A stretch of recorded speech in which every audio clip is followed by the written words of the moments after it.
Settlers of Kalguur are here. I'm going to show you how to play Poison Blade Vortex Assassin in patch 3. Now, this is a league start, so I will be including a few details that make it a little bit more beginner friendly than I will also be doing on channel. Without further ado, let's get into it. Starting off looking at what we can expect from this build and also the pros and cons playing. So you can do T16 map, we can use a few Atlas mechanics or some scarabs, pinnacle bosses if we're playing well. T17 maps and Uber content might be a bit of a struggle. However, if you invest far beyond this guide, Uber content. So what does Blade Vortex actually do?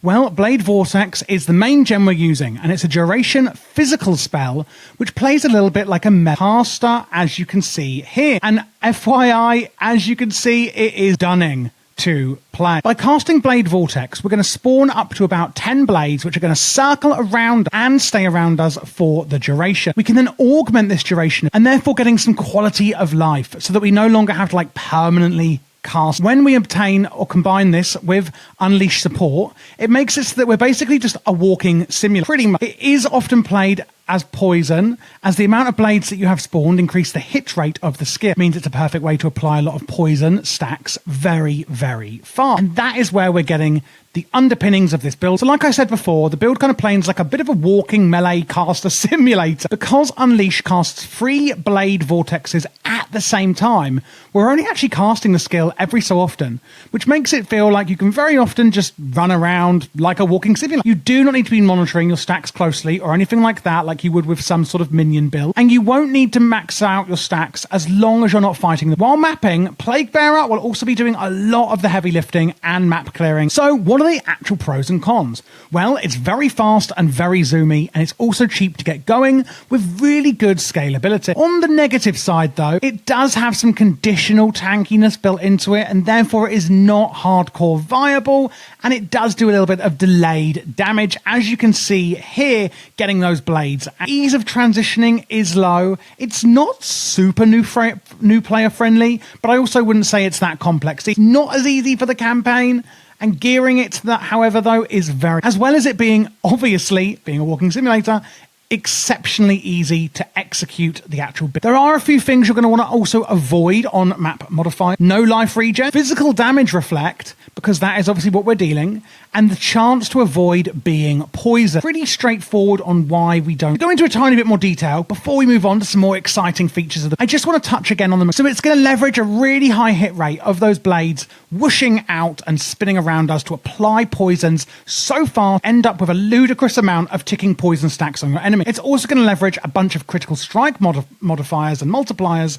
to make use of the perfect outside of the Blade Vortex setup. Not too much is really going on. Obviously, as a poison build, Plaguebearer generally carries mapping on its own and shouldn't be under. But as the build plays as an assassin and therefore has no proliferation for its poison, Asenath's Gentle Touch takes care of explosions to amplify your. Now onto the gear, flasks, and jewels that you are going to be putting on. Basically, everything we're putting on. The first thing I really want to reiterate on is resistances and just how important they actually are. Now, this is a starter league build, meaning that you are likely going to be doing this as one of your first builds. That being said, it may be open to newer players. And therefore, I really want to reiterate, as I said, how important your resistance. You generally want to get at least 75% elemental resistances and then some chaos resistances too. Always looking to cap out your resistance. Now, these can be capped from about Act 5 until the end of your progression, and you should always be trying to upgrade your chaos resistance wherever you can as you progress. Another general thing I want to add is that people often do have issues finding enough attributes on your build, and that every class paths through a passage where they can pick up about 30 plus intellect, strength, or dex, and there's no shame in doing that while you're still preparing your better gear. Don't be afraid to go off the rails. Don't be afraid to go off the rails a little bit and pick up those attributes you need to. Generally, there are going to be a few certain stats that we are looking to get on our gear, and there's also going to be a few unique. Well, excluding those uniques, yellows are good. One of them is the Cold Iron Point Ezomite Dagger. And on the other hand is the replica Mist Wolf. We also want to go for the Dendrobait on our chest, Ming's Heart on our ring, and also Asneth's Gentle Touch on our hat. Apart from that, generally yellows are going to be fine. I know there are quite a few uniques in this build, but generally these are the best. For the general stat priorities that we are actually looking to get on our gear, from one being the most top priority to the last one I say being the least priority, generally I would be looking for life and resistances. Again, like I spoke about before, it's really get the. After that, we want to get a dot multiplier or damage. Remember, we are going to be stacking up stacks of poison on this build, and therefore a dot damage multiplier is going to be fantastic. Gem levels, mana reserve efficiency are also going to be quite good, and then poison duration, meaning that dot is going to go on for longer, life regen, chaos or physical damage, and then our main attribute. For your flasks, then, I would recommend getting your surgeons. Here I've got a surgeon's diamond flask of the cheetah, precision, impala, heron, and then lastly, a life flask, the bubbling eternal life flask of Asuang. We never pronounce that word, and I hate it when I include it in my build. And here are the stats that you are looking to get on here. So for your utility, I'm going for a chance to gain a flask charge when you deal a critical strike. Increased movement speed during effect is fantastic. We can just whiz around with those blades even faster. Chance again to gain flask charges and critical strike during effect. Same again. And then on the Quicksilver flask of the Heron, I like to go for reduced effect of shock on you. Lastly then, for our life, we want to go for reduced amount recovered, increased recovery rate, X amount of recovery applied instantly, healing us, and granting immunity to bleeding. I love granting immunity to bleeding. It's one of my favorites. And grants immunity to corrupted blood for 16 seconds if used while effective. Generally, these are the ones that are onto the jewel. On your large cluster jewel, adding passive skills is one of the best ones. And then after that, for the explicits, we're going to want an added passive skill for Touch of Cruelty, Unholy Grace, and Wicked Pal, as you can see on this cluster jewel here. On our other one, again, we're going for more passive skills. Adding a passive skill is a jewel slocket. Added small passive skills grant 15% increased critical strike chance. Added passive skill is Basics of Pain. And then for your regular jewels, there's going to be a few different things that we're going to want on just one of your regular. You're going to want, third line down on this one, 3% increased mana reservation efficiency of skills. Only on one for that one, remember. And then after that, we're going to want increased maximum life, increased damage over time, or dots, as it's also known as, global physical damage, chaos damage, increased damage just overall, and increased crit. Moving on to the actual gems then, and how it's all going to, come together.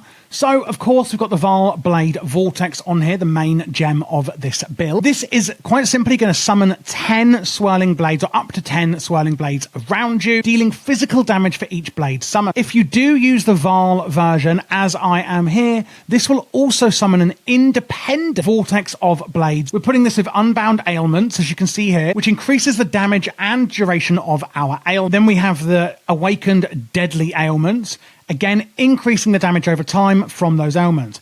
Any that have Awakened next to them are the ones that I would recommend to try and get away. Others, by the way, increased critical strikes and critical damage, very obvious what they're there for. And then the Unleash one is the one where basically we can do 4 different blades all in one single card, really adding to our fruit build and making it that simulator. Moving on to the next one, which we're going to be putting on our head. Here we've got the Herald of Agony, increasing poison damage. Poison Malevolence, which is going to increase damage over time, which of course with our poisons, that is what we're doing in this build. On our movement here, I'm going for dash. You can also go for flame dash if you'd like. It is up to you. And then coming over here, we've got our Plague Bear. What this does is it actually stores part of your poison damage up to and you can then basically release this to do a big dirty ton damage all at once. Will last a few seconds, and it's basically AoE around your character. And again, we are looking to play this in a fairly melee range because it is like a caster melee build. For that, hence it's doing AoE, we're then putting Awakened increased area of effect on there to, of course, area of effect affected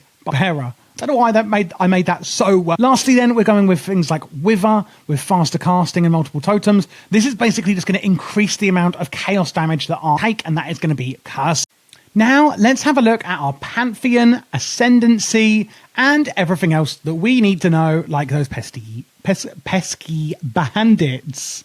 So, here we are. What are we going to be choosing here, and in what order?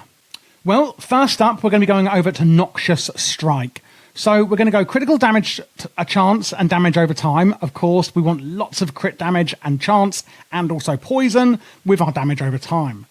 Then we're going to go into Noxious Strike. This adds a massive 40% chance to poison on hit.